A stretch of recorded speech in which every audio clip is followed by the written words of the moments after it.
درود به همگی، خیلی خوش اومدین به کانال خودتون. تو این ویدیو قراره چند تا ربات بسیار عالی و سوده بهتون معرفی کنم، پس حتما در ادامه ویدیو با من همراه باشید.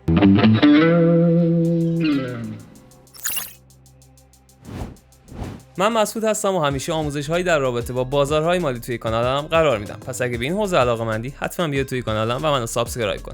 اما تو این ویدیو قصد داریم با هم دیگه ربات‌های خیلی خوبی رو با هم دیگه بررسی کنیم، اما در مقدمه باید اول بگیم که ربات‌ها چی هستن و دارن چیکار میکنن.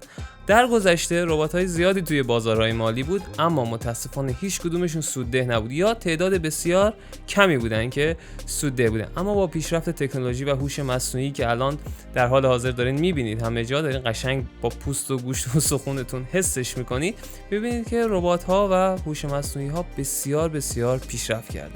واسه همین هم من چند تا ربات خوب پیدا کردم که قراره بهتون معرفی کنم. اما قبلش یک سری توضیحات میخوام بهتون بدم.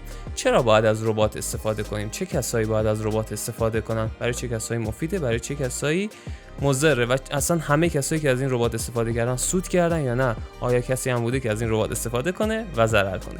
خلاصه همه این سوالات رو قراره بهش پاسخ بدیم. پس با من تو ادامه ویدیو همراه باشید. شما اگه تریدر باشید و چند تا پوزیشن باز کرده باشید برای خودتون، حالا یا خریده باشید یا فروخته باشید، میدونید که علاوه بر اینکه استراتژی مهمه، مدیریت ریسک و سرمایه و کنترل احساسات هم خیلی مهمه.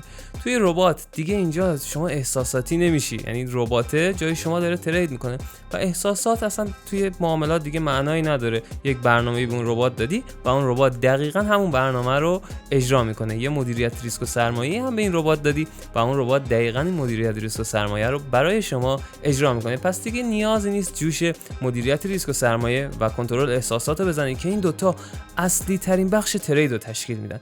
یعنی شما اگه به عنوان یک شخص بخوای ترید کنی، باید این دوتا رو رعایت کنی. بهترین استراتژی دنیا رو داشته باشی ولی مدیریت ریسک و سرمایه رو نداشته باشی و کنترل احساسات نداشته باشی، قطعاً توی این بازار شکست میخوری. اما ربات این دوتا رو به راحتی حل کرده، چون نه احساسات داره، نه هیجانی میشه و طمعکاره و یا میترسه از اون طرف که یهویی سرمایه‌اش از دست بده. خلاصه یک برنامه‌ای بهش میدیم، همونو دقیقاً اجرا میکنیم. پس این شد اولین مزایای استفاده از ربات. خب حالا بریم سراغ نکته بعدی. رفقا دقت کنید، من خودم تریدرم.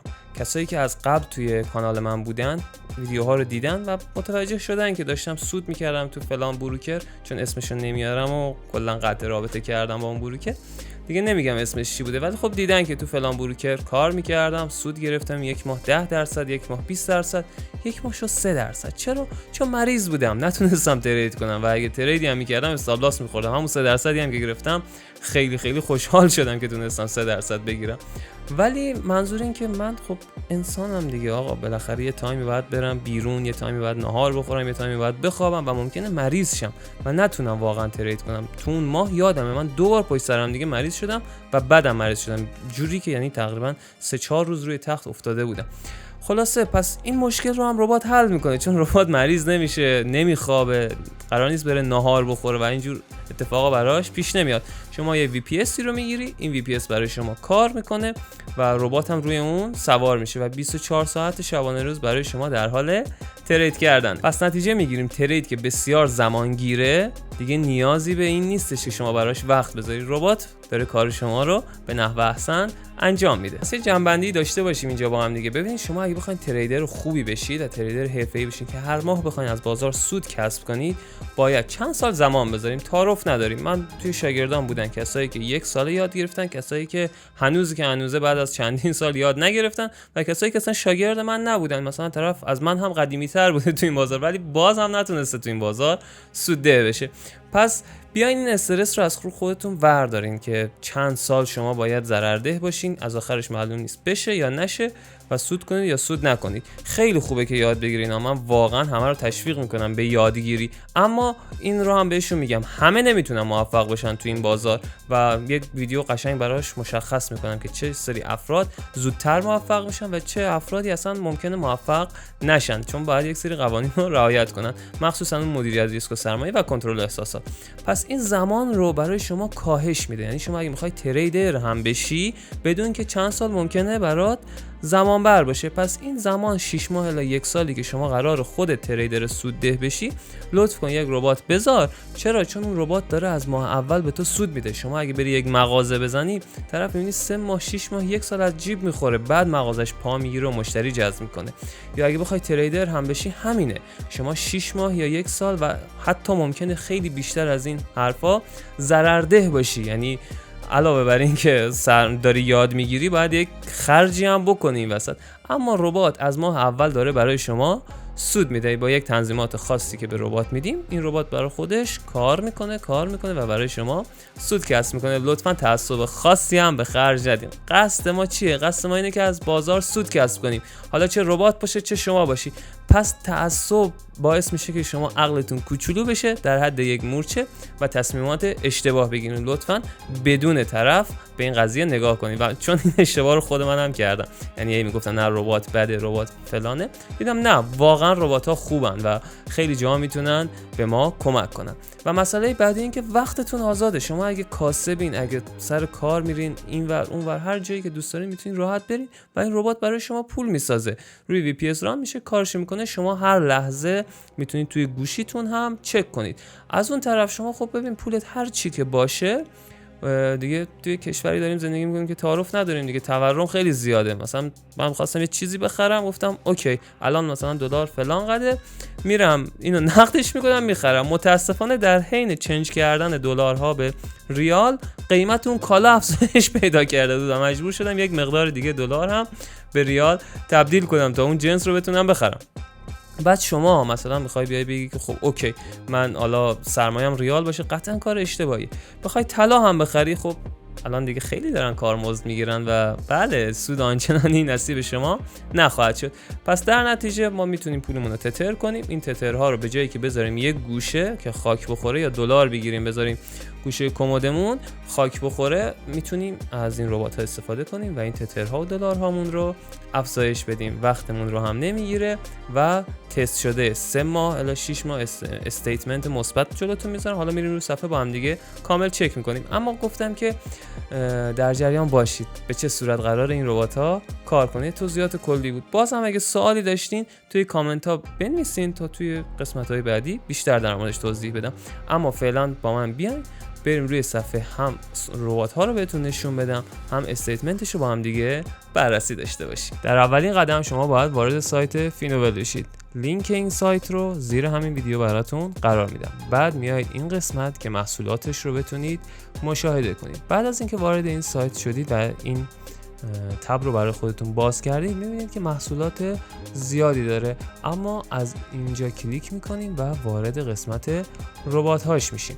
خب اینو مد نظر قرار بدین که همه این ربات ها از میان چندین هزار ربات انتخاب شدن و بک تست ها انجام شده که در ادامه میریم و اونها رو هم با هم دیگه بررسی میکنیم. و من در کل حالا میخواستم این توضیحات رو فعلا بهتون داده باشم.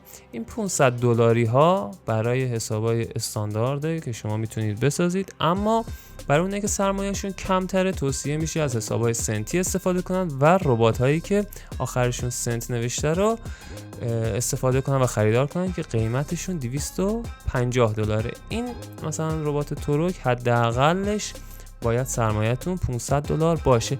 ببینید یه چیزی رو توضیح بدم خدمتتون. ما یک بروکری رو مثلا پیشنهاد میدیم. آیا حتما باید شما برین توی بروکری که من گفتم حساب باز کنید و عرضم به حضورتون اونجا پولتون رو بریزید؟ نه، توی بروکر خود شما هم امکان پذیره. اما چون من اونجا نتیجه بهتری گرفتم، بهتون پیشنهاد میکنم که شما هم از اون بروکر استفاده کنید.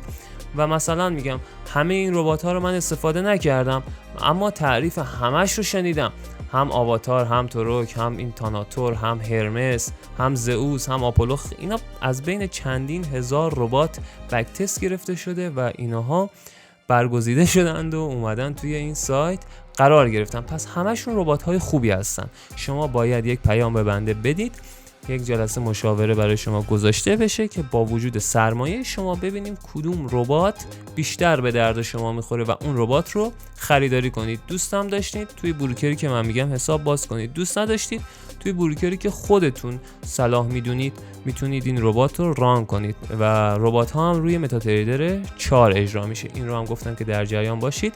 و حساب های توروک هم که با حداقل سرمایه $500 اجرا میشه، با کمتر هم اجرا میشه. اما عرضم به حضورتون پیشنهاد ما اینه که حداقلش $500 باشه برای این ربات های سنتی. و ربات های بقیه هم که معمولا با $1000 کار میکنن، فقط یه چند تا که باید سرمایه‌تون $2000 باشه. حالا مثلا این هرمس رو من خیلی تبلیغاتش رو انجام میدم، چون واقعا هم خودم و هم دوستام که از این استفاده کردیم واقعا عالیه و بقیهشون هم خوبن. این مثلا من فکر کردم زئوس آپولو زیاد مناسب نیستن، ولی متوجه شدم که مناسبن. اما نکته‌ای که وجود داره اینه که این زئوسه یه جورایی حالت سرمایه گذاری داره. این آقای زئوس توی نمیدونم چند سال، 2 سال یا 3 سال، $2500 رو کرده بود 27 یا $29000 دقیقا یادم نیست، ولی این استیتمنتش رو دیدم که استیتمنت واقعا وحشتناکی بود. شما فرض کن $2500 گذاشتی، بعد 2-3 سال همچین اعداد و ارقامی رو میبینه. ولی خب اون میگن دیگه هر کدوم اینا واسه یک منظوری اومدن، واسه یک داستانی اومدن.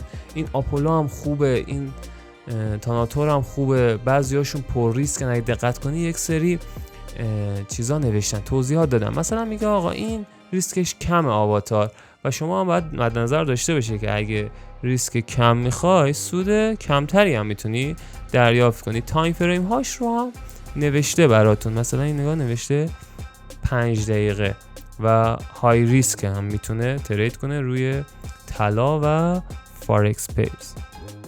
بعد دیگه چه چیزایی داشت؟ پگاسوس هم داشت. آره این پگاسوس هم بچه‌ها شنیدم استفاده میکنن، خیلی خیلی ازش راضی هستن و همه ایناها علاوه بر این که ربات ترید هستن میتونن براتون دستیار ترید هم باشن. یعنی معامله گرای حرفه‌ای از این ربات به عنوان دستیار ترید استفاده میکنن و چون سرعتشون بالایی تو تایم فریم های پایین تون تون به اینا سیگنال میده و هر کدوم دوست داشتن که تریدش رو میگیرن، هر کدوم هم دوست نداشتن تریدش رو نمیگیرن. اما این رو هم خواستم بهتون بگم که معامله‌گرهای حرفه‌ای هم دارن استفاده میکنن. حالا بین خودمون بمونه، معامله‌گرهای خیلی خیلی خیلی حرفه‌ای هم دارن استفاده میکنن و بدین صورت دیگه حالا هر کدومی که مناسب شما باشه میتونید خریداری کنید. من هرمس رو پیشنهاد میکنم. چرا؟ این هرمس و توروک رو خودم استفاده کردم و راضی بودم، پس این دوتا رو هم به شما دوستان عزیز پیشنهاد میکنم. حالا یکی دیگه ممکنه این فونیکس براش خوب باشه، یکی ممکنه این پگاسوس براش خوب باشه. باید یک جلسه مشاوره داشته باشین، سرمایه‌تون چقدره، ریسک پذیریتون چقدره و عرضم به حضورتون شما چجوری میخواید سود کسب کنید از بازار، بلند مدت، کوتاه مدت و همه اینها قابل انعطافه دیگه. میگم مثل ربات‌های قدیم نیستش که حجم ثابت بیاد در نظر بگیره، همینجوری ترید کنه، شانسی بره تو سود یا شانسی بره تو ضرر. نه، مدیریت ریسک و سرمایه پشت هر کدومشونه. علاوه بر این که مدیریت ریسک و سرمایه داره، استراتژی‌های مختلفی پشتشونه، حتی زبان برنامه‌نویسی هر کدوم اینا با هم دیگه متفاوته.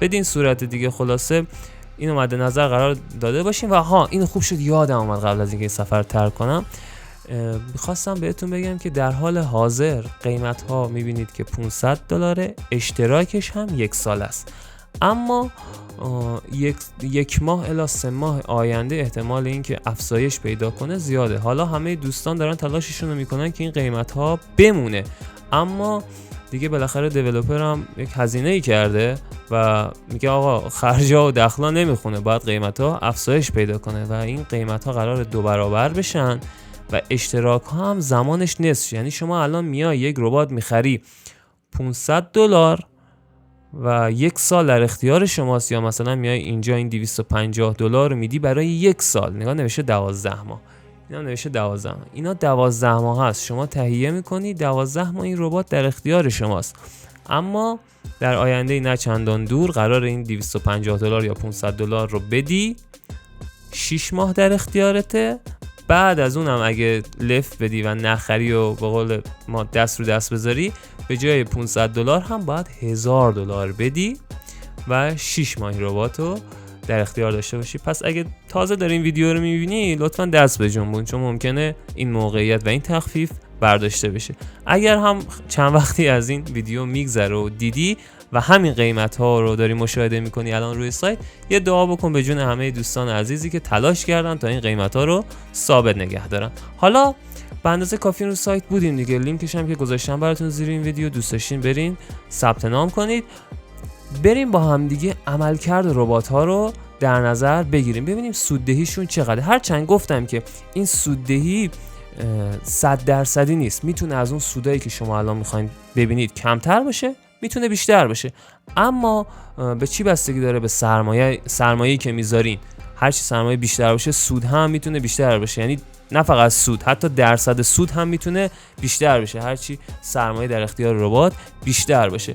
و مسئله بعدی این که شما چه مقدار ریسک پذیری دارین. انگار یک استابلاسی میذارین دیگه، استابلاس کلیتون روی سرمایه‌تون چقدره. میگین من 10% میخوام ضرر کنم، من 20% میخوام ضرر کنم، یا من 40% میخوام ضرر کنم.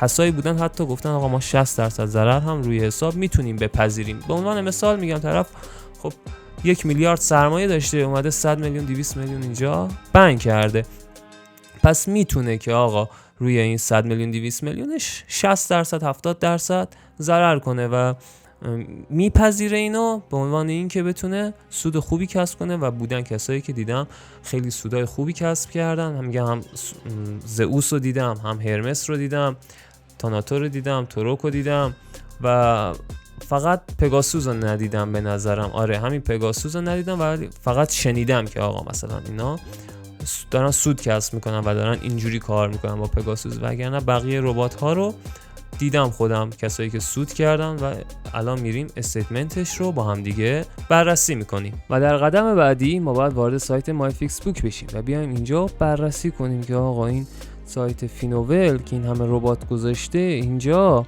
کدومش خوبه، آیا رزومه مثبتی داره نداره، به چه صورته. حالا میایم اینجا توی این قسمت ما سرچ میکنیم فین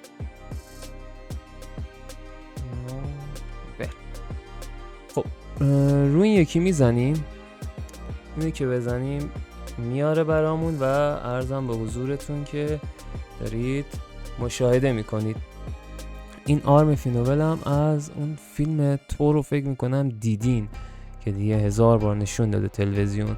یک فیلم باستانی بود، خیلی مال زمان قدیم بود، میخواستن یک چیزی رو، یک قلعه رو انگار تصرف کنن، نمیتونستن، اومدن یک مجسمه خیلی بزرگی درست کردن. توی این مجسمه خالی بود، سربازا رو آقا کردن تو این یارو چیزه مجسمه که ساختن، بعد اینو برداشتن گذاشتن لب ساحل خودشون، یه جوری جلوه دادن که رفتن. اینو بردن تو قلعه و نصف شب سربازا از تو این ریختن بیرون و در قلعه رو باز کردن، کلا قلعه رو تصرف کردن. این نمادش از رو همون فیلم است دیگه، گفتم اینو در جریان باشید. حالا ما عرضم به حضور شما که اینجا داریم استیتمنت های همه این داستان ها رو، توروک، تاناتور، بعد فقط همین، نه ببخشید تاناتور فقط اجرا نشده، بقیه همشون اوکی هستن. و اینجا هم داریم که تایپش دموی، این مثلا الان ما میخوایم بررسی کنیم رو حساب دمو اجرا شده، ولی بقیهش ریل که البته این عرضم به حضورتون ران نشده، پس 3 تا ریل داریم، یک دونه دمو و گین هر کدوم رو هم شما دارید اینجا مشاهده میکنید و میبینید که آقا چه داستانی داشتن، چه اتفاقی براشون افتاده، چقدر سود تونستن بدن. این 22%، این 46%، این 17%، این 32%. پس تا اینجا میتونید در نظر داشته باشید که همه اینها مثبته. حالا یکی دیگه هم بود اینجا به اسم هرمس 6 ماهه، اینو بهتون بگم 6 ماهه تقریبا نزدیک 100 خورده درصد سود داده بود، اما چون تایپش اینجا دمو بود یا روی حساب دمو داشت ترید میکرد، این VPS 6 ماهه گرفته بودم براش و بعد 6 ماه عرضم به حضورتون این VPS قطع میشه و وقتی VPS قطع میشه کسی هم نیست رباتو انگار معاملاتو ببنده و اینا، کلا حساب کال میشه. برای همین استیتمنت رو از اینجا برداشتن. ولی خب بدونید که هرمس توی 6 ماه تقریبا 100% تونسته سود بده. برای همینه که من خودم از هرمس دارم استفاده میکنم و به همم هرمس رو پیشنهاد میکنم، چون هرمس تقریبا میتونه برای همه مفید باشه و به درد همه میخوره. حالا یک سری ریزین پایینش هم چیزا رو نوشته، توضیحات ربات رو نوشته، اما در کل من از این هرمس خیلی خوشم آمد و راضی بودم و به همه توصیه میکنم. اما بقیه ربات هاشون هم خوبه و مفیده، میتونید استفاده کنید. حالا بریم یکی یکی همه المان هایی که باید بررسی کنیم و ببینیم با خودمون. خب این بنفشه چیه؟ این بنفشه تروکه. میبینید که مثلا چارت تک تک اینا رو گذاشته. این یکی تروک سنتیه. تروک سنتی ریل بود، درسته؟ آره، تروک سنتی ببین حسابش ریل بوده و 46% تونسته تروک سنتی سود بده. 46% هم حقیقتا منطقیه. بعد ارزم به حضورتون که دیگه تاناتور داریم و چه 2 تا تاناتوره؟ آره 2 تا نه تاناتور ای ها اینه، نه این تروکه. ای بابا بیا خاموشش کنم، حالا فهمیدم چی شد. خب بعد ارزم به حضورتون اینم تاناتوره که میبینید این 32%، اینجا هم زده 32%. و آخری هم که آواتار ریل باشه تونسته 17% بده. ولی خب این 17% تایمش خیلی کمتره دیگه قطعا. حالا بیایم پایین اینجا رو هر کدومشون بزنیم، بریم وارد مشخصاتش بشیم و ریزتر بتونیم نگاه کنیم دیگه. این رشد حسابه، ببین رشد حسابه که به چه صورت تونسته حساب رشد پیدا کنه. شما میتونید کامل همه چیزو داشته باشید. دیپوزیتش رو هم میتونید ببینید، این نقطه سبزا دیپوزیته و اگه مثلا رو بالانس بذاریم اینجا میبینید که این حساب اومده و تا تونسته سود کرده. ولی خب حالا اینو میذاریم روی سود. حالا بالانس رو هم بخوایم چک کنید میتونید از اینجا چک کنید، ولی من میذارم روی پروفیت. به بالانس کار ندارم چون بخوام واسه هر کدومتون بررسی کنم ممکنه این اعداد فرق کنه، ولی روی پروفیت میذارم، یعنی سود. ببینیم چقدر تونسته سود کنه. میبینید که کلا رو به بالا بوده، مثبت بوده و در حال حاضر روی این اعداد هستش. این حسابش چی بوده؟ مشخصات حساب رو هم میتونید اینجا ببینید. ماهیانه تقریبا 3% داده. این درو داونش هم ببینید خیلی پایینه دیگه، بالاترینش 4% بوده، یعنی تو این ماه بوده درو داونش و 4% بوده. ماها رو شما میتونید بررسی کنید که این 1% هم نشده، این هم 0.5% تقریبا و با ریسک بسیار پایین. یعنی اگه الان با خودتون میگین چرا سودش کمه، به خاطر اینه که این اصلا ریسک نداشته. یعنی این کلا 4% توی 1 ماه مثلا رفته توی ضرر. ولی خب شما همه اینها رو، این چندین ماه رو جمع کنید، چندین تا از این ارزم حضورتون نمودارا و ستونها رو جمع کنید 4% نمیشه. توی 1 ماه مثلا 4% رفته توی ضرر و باز ماه بعدش میبینید که اصلا نمیتونم برم روش وایستم، قد کوچولوئه و ماه آخر هم 1%. حالا ما میگیم آقا 2% درودان داشته حساب، ولی در کل با سود بسته، یعنی حساب رفته توی ضرر اما اومده برگشته معاملات توی ضرر و با سود بسته شده. اینم به این معنا نیستش که فکر کنید معاملاتی که میره توی ضرر دیگه نمیبنده تا بره تو سود. نه، معاملات رو توی ضرر هم میبنده، ولی باید به اون درصدی که مثلا حد ضررش برسه که ببنده، نه اینکه بیا زودتر ببنده. یک اشتباهی که دوستان خیلی انجام میدن اینطوریه که ببینید این حساب میگم دیگه ما یه بروکر پیشنهاد میدیم، حالا یا میایین تو بروکر ما که آیرون فیکس، لینکش هم زیر همین کانال زیر همین ویدیو براتون قرار میدم، اما میتونید تو بروکر خودتون باشین. در هر صورت پولش نقده، همیشه دستتونه، همیشه میتونید چک کنید. این چک کردن یه خورده بده. بعدیش چیه؟ بعدیش اینه که شما میایید مهندس بازی در میارید و تو کار ربات دخالت میکنید. وقتی تو کار ربات دخالت میکنی، معامله‌ای که تو ضرره رو توی ضرر میبندی و همون معامله قراره برگرده بره بالا و تبدیل به سود بشه و متاسفانه دیگه اونجا معامله‌ای نیست که به شما سود بده. و میگم یکی از بدیهای این ربات‌ها اینه که پول دست خودتونه. حالا ما نمیخوایم مثل اون پلن‌هایی که دیدین دیگه، ترون و چند تا ارز دیگه توی ایران هم خیلی مشهور شدن بود که میمدم گفتم آقا پولتون باید داخل سایت ما باشه 6 ماه 1 سال. نه، این پول دست خودتونه، هر موقع دلتون بخواد. یعنی مثلا استفاده میکنید 2 دقیقه بعد میگین آقا من نمیخوام پولمو میخوام، همونجا میتونید پولتون رو بردارین. اینجوری نیستش که بگین نه پولتون باید بخواد. ولی خب بهترین راه اینه که حداقل اگه میخواین با ربات کار کنید لطف کنید دست نزنید به تنظیمات ربات، دست نزنید دوستان. به تنظیمات رباتو که همون اول میزون میکنیم، فیکس میکنیم، راه اندازی میکنیم، بعد از اون دیگه نه هی تو معاملات دخالت کنید. این هم نمودار سوده این دوست عزیزمونه. میبینید که 1 ماه 2% داده، 5% داده، 2%، حالا این تقریبا 3% دیگه و این هم تقریبا 6%.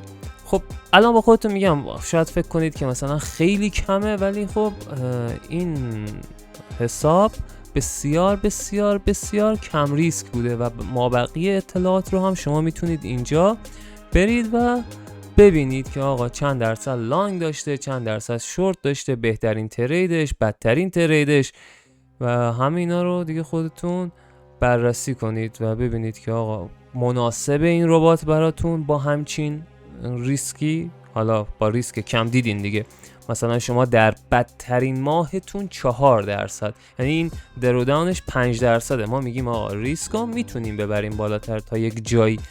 بعضی از رباتایی که الان ما ران کردیم دروداونش مثلا روی 30%، روی 40% و حالا کار ندارم بعضیا خیلی ریسکو بردن بالا شده 60%، ولی میتونید ریسکو دیگه از این بالاتر ببرید. این خیلی حالت سیفی بوده و خب باز هم سود کرده. این نیستش که شما حتما باید ریسکتون رو زیاد کنید یا ریسکتون کم باشه. هر کسی بستگی به سرمایه‌اش و جنبه‌ای که داره بررسی میشه. خب اون حساب که هیچی، حالا دمو بود، بریم سراغ ریل ها رو. خب شما رشد حسابی که دارین میبینید و بالانس رو هم میتونید ببینید. ببینید اینجا واریز داشته که یهو پریده رفته بالا و اینجا هم که یهو اومده پایین برداشت داشته. پس ما میریم رو هم سود مانور میدیم و سود رو کلا بررسی میکنیم و میبینیم که جالب بوده دیگه. آقا یک حسابو کامل تونسته رشد بدهد و درودانش رو بررسی میکنیم. بالاترین درودانی که داشته نزدیک 4% بوده. حساب چقدر رشد داشته؟ 46%، تقریبا نزدیک 50% رشد داشته. 1 ماه خیلی بدجور رفته تو ضرر، واقعا نزدیک 4% این حساب رفته توی ضرر و حساب سنتی تروک، حساب سنتی تروک بود و 2024 که هنوز آپدیت نشده این، ولی خب در سال گذشته 1 2 3 4 5 6 استیتمنت 6 ماهش رو دارین میبینید. خب 2%، 7%، 10%، 7% و ارزم به حضورتون ماه آخرم تقریبا 3% داده که البته این هم از 2.5% بیشتر. این ماه آخر رو که میپذیرم چون کریسمس بوده و همه میگفتن ترید نکنین، ایشون ترید کرده، سودم کرده. بعد ارزم به حضورتون خب ماهای دیگه‌ش هم خوب بوده، 7%، 10%. حالا این هم میگیم 7%، این هم 8%، این هم تقریبا 8%، این هم 7.5%، این هم 10% بیشتره و واقعا منطقیه. شما بیشترین ضرری که متحمل شدی تقریبا 4% بوده و ضرر هم نبوده، دروداون حسابت بوده. یعنی شما مثلا میگم اومدی دروداون حسابت رو روی 5%، 10% فیکس کردی، اینجوری در نظر بگیر، ولی خوب تونستی سود کنی. تقریبا توی این 6 ماه 50% حسابت رشد پیدا کرده دیگه و خب منطقیه، از نظر من خیلی منطقیه. با ریسک بسیار پایین سود بسیار بالایی رو تونستی کسب کنی. بعد این تروک سنتی بود. حالا بریم آواتار. 17% تونسته حساب و رشد بده و من اوکی هم با این موضوع، چون که این کلن 1 ماه اینجاست و این کلن تو 4 ماهه. خب حالا بیایم اینجا بررسی داشته باشیم و میبینیم کلن این تودی، هفته، ماه، سال، هر جور حساب میکنی این تو سوده.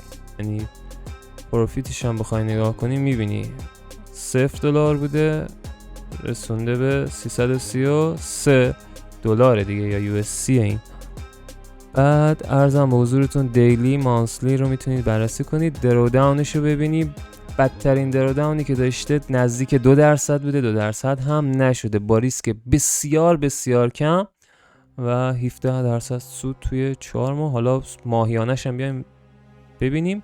خب این 5%، 2% و 5%. این تنظیمات رو میتونید اعمال کنید برای حسابهای خودتون. به نظر من میتونه اوکی باشه، ولی خب هر کی به مقدار سرمایه‌اش دیگه. یکی سرمایه‌اش زیاده ریسکش رو میبره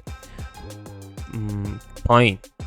آره دیگه، شما وقتی سرمایه‌تون زیاده بعد ریسک کم استفاده کنید، ولی یک موقعی هست سرمایه‌تون کمه، خب ریسک رو میبرید بالاتر که سود قابل توجهی بهتون برسه دیگه. آقا درسته، حالا اینا نمونه کاره که شما متوجه بشید آقا با هر سرمایه‌ای، با هر رباتی که شما بخواید تنظیماتی وجود داره که مناسب شما باشه و بخواید ارزم به حضورتون سود کسب کنید. این هم همونطور که میبینید پناتوره اومده پروفیتش رو گذاشتم که ببینید چجوری سود کسب کرده و رفته بالا.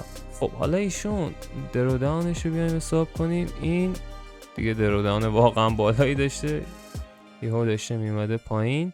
اینو نمیدونم واقعا چرا به این صورت بوده، ولی خب در کل درو داونش کم شده. فکر میکنم از توی تنظیمات خیلی شیطونی کردم. در صورت باز هم بخوایم در نظر بگیریم درو داون حسابش مثلا میگم 15% بوده، یعنی 15% رفته تو ضرر، ولی برگشته این 15%. اینجوری نبوده که استابلاساش بخوره یا چی. بعد هر ماه هم این درو داونشو داشته کمتر میکرده و از طرفی پروفیت رو هم میبینید که رو به بالای. حالا ببینید مثلا ماهی داشته که ضررده بشه ایشون. خب نه نداشته ماهی که بخواد ضررده بشه. یه ماه 12% گرفته، این ماه 9% گرفته و این ماه هم 7% گرفته و هر جور میخواین میتونید بررسی کنید که چقدر لانگ گرفته، چقدر شورت گرفته، چه جوری بوده معاملاتش و به چه صورت بوده.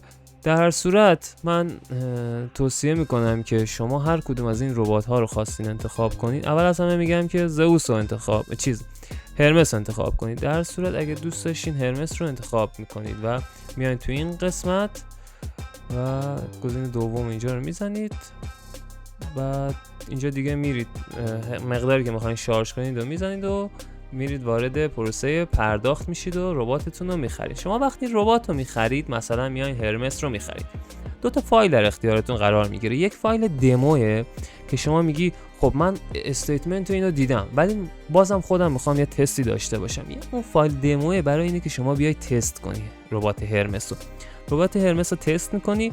1 ماه با سرمایه دمو دیدیم که الان همینجا هم سرمایه دمو داشتیم. مثلا این تروک روی دمو بوده ولی خب بقیهشون ریل بودن که براتون گذاشتم. در صورت شما میتونی بیای روی فایل دمو تو 1 ماه استفاده کنی. باید ربات، حالا نمیدونم بلد هستین ربات رو ران کنید، بلد هستید ربات رو روی VPS اجرا کنید یا نه. اگر بلدید که خب انجام میدید، اگر هم بلد نیستید میتونید از خود تیم فینوول کمک بگیرید. واسه همینه که میگم حتما پیام بدین تا بتونم راهنماییتون کنم مناسب با سرمایه‌ای که دارین بهترین ربات رو تهیه کنید. و میگم 1 ماه دمو داره، از اون دمو استفاده میکنید. تا حالا پیش نیومده کسی ناراضی باشه، یعنی میگم دیگه تنظیماتو میدیم، بعد بنده خدا خودش میپذیره که درودان حسابش چقدر باشه، بعد بر اساس همون 1 ماه ربات ترید میکنه. اگه خوب بود، مناسب بود، اون موقع است که میرین داخل بروکر. حالا آیرون افیکس که لینکشو گذاشتم براتون زیر همین ویدیو، میتونید بزنید ثبت نام کنید. یا هم که باید بدونید بروکرتون مثلا اسپردش چقدر، کمیسیونش چقدر، اینها واسه ربات بسیار مهمه. بعد میرین تو حساب خودتون شارژ میکنید و ربات رو راه اندازی میکنید و استفاده میکنید روی VPS. اگر هم خودتون بلدین که خودتون استفاده میکنید، اگر هم بلد نباشید قصه ای نیست، با خود تیم فینوول میگیم که این ربات رو براتون راه اندازی کنه روی VPS و بتونید استفادهش رو ببرید. خلاصه بدین صورته حالا از هر کدوم این ربات ها استفاده کردین، حتما نظرتون رو برای من کامنت کنید که بقیه دوستان هم بتونن از این نظرات شما استفاده کنن. خب رفقا، لایک و کامنت و سابسکرایب یادتون نشه. این ویدیو رو با دوستانتون هم به اشتراک بذارید و حتما بهشون خبر بدین که همچین موقعیت مناسب سرمایه گذاری وجود داره، میتونن بیان ربات بخرن و از ربات استفاده کنن. کسایی هم که حرفه‌ای هستن میتونن از این ربات به عنوان دستیار ترید استفاده کنن. پس هم آماتورها و هم حرفه‌ای‌ها میتونن از این ربات استفاده کنن. پس ازتون خواهش میکنم این ویدیو رو برای همه رفقاتون بفرستید و منو لایک کنید. تا ویدیوی بعد، بدرود.